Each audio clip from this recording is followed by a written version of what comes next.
നമസ്കാരം, ഞാൻ ഷിംല മണ്ണൂർ. വ്യത്യസ്ത മേഖലകളിൽ തങ്ങളുടെ കഴിവും കഠിനാധ്വാനവും കൊണ്ട് വ്യക്തിമുദ്ര പതിപ്പിച്ച വ്യക്തിത്വങ്ങളെ നിങ്ങളിലേക്ക് പരിചയപ്പെടുത്തുന്ന ദേവിക ഡിജിറ്റൽ മീഡിയയുടെ ഇന്നത്തെ എപ്പിസോഡിലേക്ക് എല്ലാ പ്രിയ പ്രേക്ഷകർക്കും ഹൃദയം നിറഞ്ഞ സ്വാഗതം.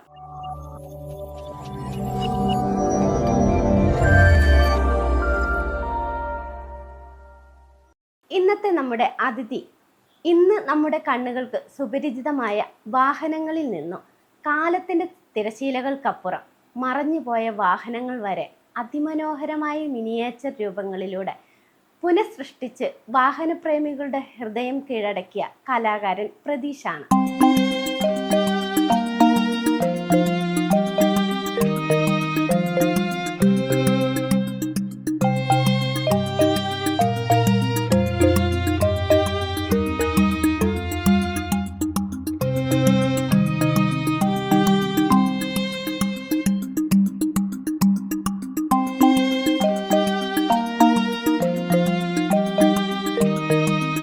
നമസ്കാരം ചേട്ടാ. നമസ്കാരം. ദേവിക ഡിജിറ്റൽ മീഡിയയിലേക്ക് ഹൃദയം നിറഞ്ഞ സ്വാഗതം. ആദ്യം ഞങ്ങളുടെ പ്രേക്ഷകർക്കായി താങ്കളെ ഒന്ന് പരിചയപ്പെടുത്താമോ? എൻ്റെ പേര് പ്രതീഷ്. സ്ഥലം പെരുമ്പാവൂരാണ്. പെരുമ്പാവൂരിനടുത്ത് പനിച്ചയം എന്ന സ്ഥലത്താണ് ഞാൻ താമസിക്കുന്നത്. ഞാൻ ഒരു വർക്ക്ഷോപ്പ് നടത്തിക്കൊണ്ടിരിക്കുകയാണ്. 20 വർഷക്കാലം പെരുമ്പാവൂരായിരുന്നു. ഇപ്പോൾ എൻ്റെ വീട്ടിൽ തന്നെയാണ് വർക്ക്ഷോപ്പ്. പിന്നെ ഭാര്യ, 2 മക്കൾ, 2 പെൺമക്കളാണ്. മൂത്ത മോള് പാർവതി ഇപ്പോൾ നഴ്സിംഗ് പഠിക്കാൻ ബാംഗ്ലൂർ പഠിക്കുന്നു. രണ്ടാമത്തെ മോള് പവിത്ര 9ാം ക്ലാസ്സിൽ പഠിക്കുന്നു. പിന്നെ ഭാര്യ പ്രസീത ഒരു കമ്പനിയിൽ വർക്ക് ചെയ്യുന്നുണ്ട്. മിനിയേച്ചർ വാഹന നിർമ്മാണം എന്ന ഈ വ്യത്യസ്തമായ കലാരംഗത്തേക്ക് എത്തിപ്പെട്ടത് എങ്ങനെയാണ്?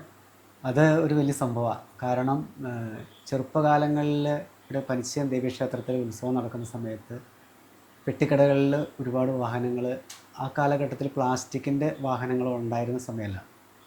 അപ്പോൾ അത് അച്ഛനും അമ്മയുടെ കൂടെയൊക്കെ ഉത്സവപ്പറമ്പിൽ അന്ന് 3 ദിവസത്തെ ഉത്സവമാണ് ഉണ്ടാവാറുണ്ടായിരുന്നു. ആ സമയത്ത് ഈ 3ാമത്തെ ദിവസമാണ് ഉത്സവപ്പറമ്പിൽ നിന്ന് ഒരു വാഹനം നമുക്ക് വാങ്ങിച്ചു തരുള്ളൂ. അപ്പോൾ അന്നേരം അതിന് പൈസ കുറയുന്നതാണ് അച്ഛൻ്റെ അമ്മയുടെയൊക്കെ ധാരണ. ചിലപ്പോൾ അവർ പെട്ടിക്കടക്കാരെ അടച്ചു പോകുന്ന സമയത്തേക്ക് ചെല്ലുമ്പോൾ നമുക്ക് ചിലപ്പോൾ അല്പം പൈസ, അന്ന് 5 രൂപയോ 7 രൂപയ്ക്കാണ് ഒരു ചെറിയ മാരുതി കാറ് വാങ്ങിക്കുന്നതിന് കൊടുക്കേണ്ടി വരുന്നത്. പിന്നെ അത് വീട്ടിൽ കൊണ്ടുവന്നിട്ട് അത് എങ്ങനെയാണ് അതിൻ്റെ പ്രവർത്തനങ്ങൾ, കാര്യങ്ങൾ, അത് നമുക്ക് ഉണ്ടാക്കിയ എന്താ കുഴപ്പം. പിന്നെ അച്ഛൻ്റെ കൂടെ ചെറുപ്പകാലത്തിൽ സ്കൂളിൽ പഠിക്കുന്ന സമയങ്ങളിലൊക്കെ അച്ഛനും വർക്ക്ഷോപ്പ് ജോലിയായിരുന്നു. അപ്പോൾ അച്ഛൻ്റെ കൂടെ വർക്ക്ഷോപ്പിൽ പോകുന്ന സമയത്ത് അവിടെ നിന്ന് ടിൻ ഷീറ്റുകൾ വീട്ടിൽ കൊണ്ടുവന്നിട്ട് അങ്ങനെ അതിൽ ഇരുന്ന് മാതൃക ഉണ്ടാക്കുമായിരുന്നു. പിന്നെ ഇടക്കാലം കൊണ്ട് പിന്നെ അത് നിർത്തിയതിന് ശേഷം കൊറോണ വന്ന ടൈമിലാണ് പിന്നെ ഞാൻ വീണ്ടും വെറുതെ വീട്ടിലിരിക്കുകയാണല്ലോ, ആ സമയത്ത് 1-2 വാഹനങ്ങൾ ചെയ്തു. പിന്നെ അങ്ങനെ ഇടയ്ക്ക് സമയം കിട്ടുന്നതനുസരിച്ച് ജോലിയുടെ ഒഴിവനുസരിച്ചിട്ടൊക്കെ ചെയ്യാറുണ്ട്. ബാല്യകാലം മുതൽ വാഹനങ്ങളോട് പ്രത്യേക താല്പര്യമുണ്ടായിരുന്നോ, അതോ പിന്നീട് രൂപപ്പെട്ട ഒരു ഇഷ്ടമായിരുന്നോ? അങ്ങനെ ചോദിച്ചാൽ ബാല്യകാലം മുതൽ വാഹനങ്ങളോട് പ്രത്യേക താല്പര്യം ഉണ്ടായിരുന്നു എന്ന് തന്നെ പറയാം. കാരണം എൻ്റെ ഫാമിലിയിൽ അച്ഛൻ, കൊച്ചച്ഛന്മാർ എല്ലാവരും വാഹന സംബന്ധമായ ജോലികളിലേക്കാണ് തിരിഞ്ഞു പോയിക്കൊണ്ടിരുന്നത്. അപ്പോൾ സ്വാഭാവികമായിട്ടും അവരുടെ ആ വർക്ക് കാര്യങ്ങളൊക്കെ കാണുമ്പോഴും നമുക്ക് വാഹനങ്ങളോട് ഭയങ്കര കമ്പുണ്ടാകും. അങ്ങനെയാണ് ഈ വാഹനത്തിൻ്റെ വർക്കിലേക്ക് തന്നെ വരാനും ഇങ്ങനെ ചെയ്യാനും ഉള്ളൊരു അവസ്ഥയിലേക്ക് വന്നത്. ഓരോ മോഡലും യഥാർത്ഥ വാഹനത്തോട് അത്രയും സാമ്യമുള്ളതാക്കാൻ എന്തെല്ലാം കാര്യങ്ങളിലാണ് ഏറ്റവും കൂടുതൽ ശ്രദ്ധ നൽകുന്നത്? ശ്രദ്ധ നൽകുന്നതെന്ന് വെച്ചാൽ, നമ്മളൊരു വാഹനം റോട്ടിലൂടെ പോണ കാണുമ്പോൾ നമ്മളത് മനസ്സിലത് പതിപ്പിച്ച് വയ്ക്കും. എന്നിട്ട് ഒരിക്കലും ഒരു വണ്ടിയുടെ അളവ് കാര്യങ്ങളൊന്നും അങ്ങനെ സ്കെയിൽ അളവൊന്നും എടുത്തിട്ടല്ല ചെയ്യാറ്. ഒരു വണ്ടി കാണുമ്പോൾ അതിൻ്റെ ടയർ സൈസ് എത്ര വലിപ്പത്തിലാണ് നമ്മൾ ചെയ്യുന്നതെന്ന് നോക്കിയിട്ട് ആ ടയർ സൈസിൻ്റെ അളവ് വെച്ചിട്ടാണ് ഞാൻ വാഹനത്തിൻ്റെ നീളവും വീതി പൊക്കവും കാര്യങ്ങളെല്ലാം കണക്കൂട്ടിയെടുക്കാറ്. അല്ലാതെ വേറെ പ്രത്യേക അളവൊന്നുമില്ല. കാഴ്ചയിലുള്ള ആ ഒരു അളവ്, അതാണ് എൻ്റെ ഒരു സ്റ്റൈല്. ഒരു മോഡൽ പൂർത്തിയാക്കാൻ ശരാശരി എത്ര സമയമെടുക്കും? ഒരു മോഡൽ പൂർത്തിയാക്കാൻ എന്ന് പറയുന്നത് എൻ്റെ ജോലിയുടെ ആ സമയമൊക്കെ അനുസരിച്ചിട്ടാണ് നമ്മൾ ചെയ്യുന്നത്. സാധാരണഗതിയിൽ ഇവിടെ ചെയ്തു വച്ചിരിക്കുന്ന ആദ്യം ചെയ്താണ് ഒരു KSRTC ബസ്.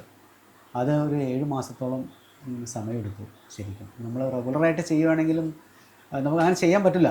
ചെയ്യാൻ പറ്റില്ല എന്ന് പറഞ്ഞു കഴിഞ്ഞാൽ ഒന്ന് നമ്മൾ ചെയ്തിരിക്കുന്നത് മെറ്റൽ ഷീറ്റിലാണ് ചെയ്യുന്നത്. അല്ലാതെ വേറെ ഒരു മെറ്റീരിയൽസ് ഉപയോഗിച്ചല്ല ചെയ്തിരുന്നത്. അപ്പോൾ അതിൻ്റേതായ കാലതാമസമുണ്ട്. പതിയെ ചെയ്യാൻ പറ്റുള്ളൂ. കുറച്ച് ഭാഗങ്ങളൊക്കെ ഒരു ദിവസം മുഴുവൻ ഇരുന്നാലും ചെറിയ ചെറിയ ഭാഗങ്ങൾ മാത്രമേ നമുക്ക് അത് ചെയ്തെടുക്കാൻ പറ്റുള്ളൂ. അപ്പോൾ കുറച്ച് സമയം എടുക്കും. എന്താണെങ്കിലും എങ്ങനെ പോയാലും 1 വർഷമൊക്കെ എടുക്കും. ഒരു നല്ല വണ്ടി ശരിക്കും കൃത്യമായിട്ട് അതിൻ്റെ വർക്കുകളും കാര്യങ്ങളും കഴിഞ്ഞ് പെയിൻറ്റിങ് സഹിതം ചെയ്തു വരുമ്പോഴത്തേക്കും. ഇന്ന് വരെ നിർമ്മിച്ചത് താങ്കളുടെ ഹൃദയത്തോട് ഏറ്റവും അടുത്ത മിനിയേച്ചർ ഏതാണ്? അതിന് പിന്നിൽ എന്തെങ്കിലും പ്രത്യേക കഥയുണ്ടോ? ഇന്ന് വരെ നിർമ്മിച്ചു വച്ചിരിക്കുന്ന മിനിയേച്ചർ എല്ലാം എൻ്റെ ഹൃദയത്തോട് ചേർത്ത് വെച്ച് തന്നെയാണ് ഞാൻ. അതിൽ പ്രത്യേകത എന്ന് പറയാൻ ഒന്ന്, KSRTC ഇപ്പോൾ വേണാട് ചെയ്തിട്ടുണ്ട്. അത് ഇതിന് മുന്നേ ചെയ്തത് സാധാരണ ഓർഡിനറി KSRTC ആണ്. അത് പ്രത്യേകത അങ്ങനെ തോന്നിയേക്കണത് എന്താണെന്ന് വെച്ച് കഴിഞ്ഞാൽ, നമ്മളെപ്പോഴും ഒരു KSRTC ബസ്സിൽ യാത്ര ചെയ്യുമ്പോൾ അതിൻ്റെ പിൻഭാഗത്തിരുന്നു കൊണ്ട് മുന്നിലേക്ക് നോക്കുമ്പോൾ ആ വാഹനത്തിൻ്റെ ഡ്രൈവർ ഇരിക്കുന്ന സ്ഥലം, അത് ഡ്രൈവറുടെ ഗിയർ ലിവർ, വണ്ടിയുടെ ഗിയർ ലിവർ, അതുപോലെ തന്നെ അതിനകത്ത് പുകവലി പാടില്ല, സ്ത്രീകൾ, അതുപോലെ വികലാംഗർ, അതുപോലെ അതിൻ്റെ അകത്ത് പഴയ കാലത്തെ വണ്ടികളിൽ ഒരു സിസ് ലൈറ്റ് ഉണ്ട്, ഈ സവാള വട്ടം മുറിച്ചിട്ട് ഒട്ടിച്ച പോലെ നല്ല ഡിസൈനൊക്കെ ആയിട്ട്. അപ്പോൾ അതൊക്കെ ഇങ്ങനെ കാണുമ്പോൾ നമുക്ക് ഭയങ്കര ഒരു പ്രത്യേകതയാണ്. അപ്പോൾ അങ്ങനെ ഒരു വണ്ടി ഉണ്ടാക്കണം എന്നുള്ളൊരു ആഗ്രഹം തോന്നിയാണ് ഞാൻ ഈ KSRTC ചെയ്യുന്നത്. അപ്പോൾ അതിൻ്റെ ബാക്കിൽ നിന്ന് ഫ്രണ്ടിലേക്ക് നോക്കുമ്പോൾ ആ കാണുന്ന ഒരു വ്യൂ മനസ്സിനെപ്പോഴും ഒരു പ്രത്യേക ഒരു നൊസ്റ്റാൾജിക് ഫീൽ, അത് പഴയ ചെറുപ്പത്തിൽ വണ്ടി കയറുന്ന ഒരു സ്റ്റൈല്, ഒരു ഓർമ്മ, അതാണ് അതിൻ്റെ ഒരു ഘടകം. അപ്പോൾ KSRTC എനിക്ക് വളരെ ഇഷ്ടമാണ്. അതുകൊണ്ട് തന്നെ KSRTC ആണ് നമുക്ക് കൂടുതൽ ഇത് ഉണ്ടാക്കിയതിൽ ഒരു സംഭവം എന്ന് പറയാം. പിന്നെ അതിലൊരു കാര്യം കൂടെ ഉണ്ട്. ആദ്യം ഒരു KSRTC ചെയ്ത് കഴിഞ്ഞപ്പോൾ ഞാനത് ഫേസ്ബുക്ക്, ഇൻസ്റ്റാഗ്രാമിലൊക്കെ പോസ്റ്റ് ചെയ്തിരുന്നു. അപ്പോൾ അത് തൃശ്ശൂരുള്ളൊരു ഡോക്ടർ ലക്ഷ്മി പിഷാരടി എന്ന് പറഞ്ഞ വ്യക്തി, അത് എൻ്റെ വാഹനം ഫസ്റ്റ് ചെയ്ത് KSRTC കണ്ടിട്ട് അവർക്ക് അതേ സ്റ്റൈലൊരു വാഹനം വേണം, എങ്ങനെ ചേട്ടനോട് ഞാനത് ഇത് തന്നെ തരാൻ പറയുന്നതിന് ഒരെണ്ണം എനിക്ക് ചെയ്തു തന്നെ എന്ന് പറഞ്ഞു. അപ്പോൾ അങ്ങനെ അവർ ആവശ്യപ്പെട്ടിട്ട് 2021 ആവശ്യപ്പെട്ടിട്ട് 2022 അവസാന മാസം വന്ന സമയത്താണ് വേണാട് KSRTC റെഡിയാക്കി വെച്ചത്. കാലങ്ങളായി നിരത്തുകളിൽ നിന്ന് അപ്രത്യക്ഷമായ വാഹനങ്ങളുടെ മിനിയേച്ചറുകളും താങ്കൾ നിർമ്മിക്കുന്നുണ്ട്. അവയെക്കുറിച്ചുള്ള വിവരങ്ങളും റെഫറൻസുകളും എങ്ങനെയാണ് ശേഖരിക്കുന്നത്? ആ ചോദ്യം എനിക്ക് വളരെ ഇഷ്ടപ്പെട്ടു. കാരണം അതിന് വലിയ കഥയുണ്ട്. കാരണം എൻ്റെ ചെറുപ്പത്തിൽ ഞാൻ 10ാം ക്ലാസ്സിലൊക്കെ പഠിക്കുന്ന സമയത്ത് എൻ്റെ അച്ഛൻ്റെ ഒപ്പം ഇവിടെ ആലുവയിൽ അച്ഛൻ്റെ ഒപ്പം വർക്ക്ഷോപ്പിൽ പോകുമായിരുന്നു. ഞാൻ നേരത്തെ സൂചിപ്പിച്ചിരുന്ന വർക്ക്ഷോപ്പിൽ പോകുമായിരുന്നു. പക്ഷേ അന്ന് മൂക്കൻ ലോറി, അത് നമ്മുടെ ഇപ്പോൾ ഈ നിരത്തുകളിലൊന്നും കാണാൻ കിട്ടാത്തൊരു ലോറിയാണ്. അപ്പോൾ ഞാനത് അങ്ങനെ ഉണ്ടാക്കണമെന്നൊരു ആഗ്രഹം മനസ്സിൽ കൊണ്ടു കിടന്ന സമയത്ത് എന്തെങ്കിലും ഒരു പ്രത്യേക ഇതായിരിക്കാം ഒരു പക്ഷേ ഈ നെല്ലിക്കുഴി എന്ന് പറഞ്ഞ സ്ഥലത്തു നിന്ന് ഇവിടെ തടി കയറ്റാനായിട്ട് നമ്മുടെ പനിശ്ശേരി പ്രദേശത്ത് ലോറി വരികയുണ്ടായി. അപ്പോൾ ഞാനത് കണ്ടു. അതിൻ്റെ ഭാഗങ്ങൾ അച്ഛൻ്റെ കൂടെ പോകുന്ന സമയത്ത് എന്ന് പറഞ്ഞാൽ ആ വണ്ടി കണ്ടിട്ടുണ്ടെന്നല്ലാണ്ട് നമുക്ക് എല്ലാ ഭാഗങ്ങളും എന്നെ അറിയില്ലല്ലോ. എന്നിട്ട് ഞാനത് കണ്ടു, വണ്ടി ചുറ്റും പോയി നോക്കി, മനസ്സിൽ വെച്ചു. എന്നിട്ടും എനിക്കത് തൃപ്തിയായില്ല. അതിനുശേഷം ഞാൻ മൂവാറ്റുപുഴയ്ക്ക് പോണ വഴിക്ക് ഒരു സ്ഥലത്ത് വണ്ടി പൊളിക്കുന്ന സ്ഥലമുണ്ട്. അവിടെ ഇങ്ങനെ പലപ്പോഴും ഈ ലോറിയുടെ ഫ്രണ്ട് കിടക്കണം കാണാറുണ്ട്. ഞാനത് ചെന്ന് കഴിഞ്ഞപ്പോൾ ആ വണ്ടി മൊത്തം ഈ പുല്ല് പിടിച്ച് കുറേ കാലങ്ങളായിട്ട് കിടക്കണം. ആ പുല്ല് പിടിച്ച് ഞാൻ ആ പുല്ലൊക്കെ നീക്കം ചെയ്ത് ഞാൻ ആ വണ്ടിയുടെ അകം എങ്ങനെയാണ്, അതിൻ്റെ ഓരോ ഭാഗങ്ങൾ എങ്ങനെയാണ് എന്നുള്ളത് മനസ്സിലാക്കിക്കൊണ്ട് വന്നിട്ടാണ് ആ വണ്ടി അങ്ങനെ ചെയ്തത്. പിന്നെ ലാംബി സ്കൂട്ടർ, അതും പഴയ മോഡലാണല്ലോ. എനിക്കൊരു 20 വയസ്സുള്ള സമയത്ത് അച്ഛനായിട്ട് എനിക്കൊരു ലാംബി സ്കൂട്ടർ മേടിച്ചു ആ സമയത്ത്. അപ്പോൾ അത് പിന്നീട് അത് ഉപയോഗിക്കാൻ പറ്റില്ല, അത് കൊടുക്കുകയും ചെയ്തു. അപ്പോൾ അതിൻ്റെ ഒരു ഓർമ്മ പുതുക്കുന്നതിന് വേണ്ടിയിട്ടാണ് ഞാൻ ഒരു ലാംബി സ്കൂട്ടർ ഉണ്ടാക്കിയത്. പഴയ വണ്ടിയാണല്ലോ, അതൊരു ഓർമ്മയിലിരിക്കട്ടെ എന്നിരുന്നു. പിന്നെ ലാംബി ഓട്ടോറിക്ഷ, അതും പഴയ സ്റ്റൈലിലുള്ളൊരു വണ്ടിയാണ്. അതൊന്നും ഇനി ഈ നിരത്തിൽ കാണാൻ കിട്ടുമെന്ന് എനിക്ക് തോന്നുന്നില്ല. അപ്പോൾ വരും തലമുറകൾ, എൻ്റെ മക്കൾക്കൊക്കെ മക്കളുണ്ടായി കഴിയുമ്പോൾ വരും തലമുറകളിൽ നിന്ന് കണ്ടോട്ടെ എന്നൊരു ആഗ്രഹം കൂടി എനിക്കുണ്ട്. അതിൻ്റെ അടിസ്ഥാനത്തിലാണ് ഞാൻ അങ്ങനെ പഴയ വാഹനങ്ങൾ കൂടുതലായിട്ട് ചെയ്യാൻ തയ്യാറായത്.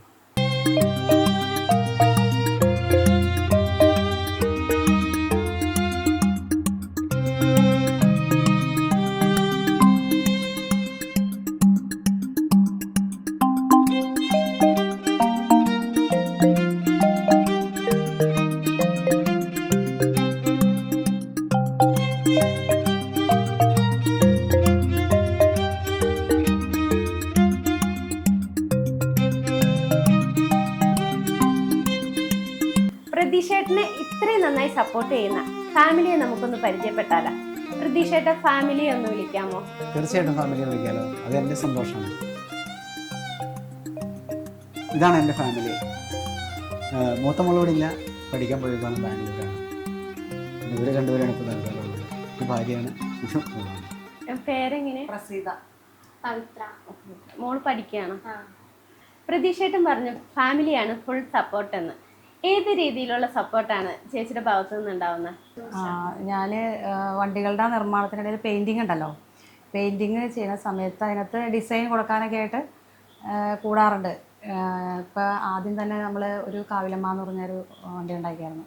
അപ്പോൾ അതിന് ഡിസൈൻ ചെയ്യാൻ നേരത്തൊക്കെ ഡിസൈൻ ചെയ്യാനും അതിനൊക്കെ കൂടാറുണ്ട്, സപ്പോർട്ട് ചെയ്യാൻ. ഞാൻ അച്ഛനുണ്ടാക്കുന്ന എല്ലാ വണ്ടികളും എന്താ പറയുക, അത് ഉണ്ടാക്കുന്ന സമയത്ത് അത് വീഡിയോ എടുക്കാൻ വേണ്ടി ഞാൻ ഹെൽപ്പ് ചെയ്യാറുണ്ട്.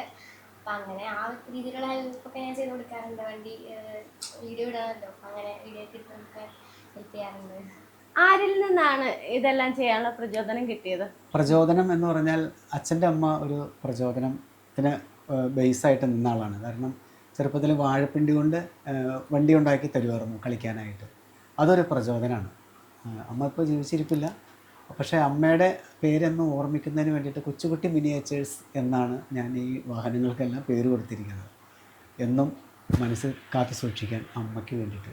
പ്രതീക്ഷേട്ടൻ്റെ ഫാമിലിയെ പരിചയപ്പെട്ടതിൽ സന്തോഷം. അപ്പം നമുക്ക് വൈൻഡപ്പ് ചെയ്യല്ലേ?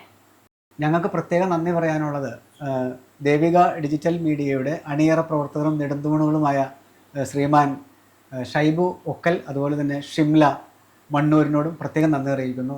ഞങ്ങൾക്കിങ്ങനെ ഒരു അവസരം തന്ന ഈ ദേവിക ഡിജിറ്റൽ മീഡിയയുള്ള സ്നേഹാദരവ് അറിയിക്കുന്നു. നന്ദി, നമസ്കാരം. ഓരോ മനുഷ്യൻ്റെയും ഉള്ളിൽ ഒരു കലാകാരൻ ഒളിഞ്ഞിരിപ്പുണ്ട്. അതിന് ചിറകേകുന്ന ആത്മാർത്ഥതയും അർപ്പണബോധവുമാണ്. അത്തരമൊരു പ്രചോദനാത്മകമായ യാത്രയാണ് ഇന്ന് നമ്മൾ പരിചയപ്പെട്ടത്.